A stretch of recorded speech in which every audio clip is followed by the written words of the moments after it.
সাম্রাজ্যের শেষ সময়ে লক্ষণগুলো একই থাকে: অতিরিক্ত ঋণ, বেহিসেবি টাকা ছাপানো আর অপ্রয়োজনীয় যুদ্ধ। চীন আজ তাদের বেল্ট অ্যান্ড রোড প্রকল্পের মাধ্যমে ইউয়ানের বিস্তার ঘটাচ্ছে। ব্রিক্স দেশগুলো জোট বাঁধছে ডলারের বিকল্প খুঁজতে। এগুলো কোনো বন্ধুত্বের খাতিরে নয়, বরং সবাই বুঝতে পারছে আমেরিকার টাকা ছাপানোর ক্ষমতার উপর নির্ভর করে আর টিকে থাকা সম্ভব নয়।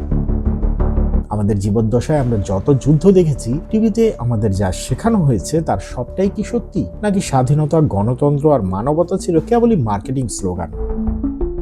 গোপন নথিপত্র আর ইতিহাসের প্যাটার্ন বলছে যুদ্ধের আসল উদ্দেশ্য ছিল রিজার্ভ কারেন্সির স্ট্যাটাস রক্ষা করা, কারণ যেদিন ডলার তার রাজত্ব হারাবে সেদিনই পতন ঘটবে বর্তমান বিশ্বের সবচেয়ে বড় সাম্রাজ্যের। আপনার কি মনে হয় পরবর্তী বিশ্বযুদ্ধ কি ভূখণ্ডের জন্য হবে নাকি মুদ্রার জন্য? কমেন্টে জানাতে পারেন। আর ভিডিওটি ভালো লাগলে লাইক, শেয়ার করুন আর সাবস্ক্রাইব করুন। আন্তবাণী, বাংলায় সারা বিশ্ব।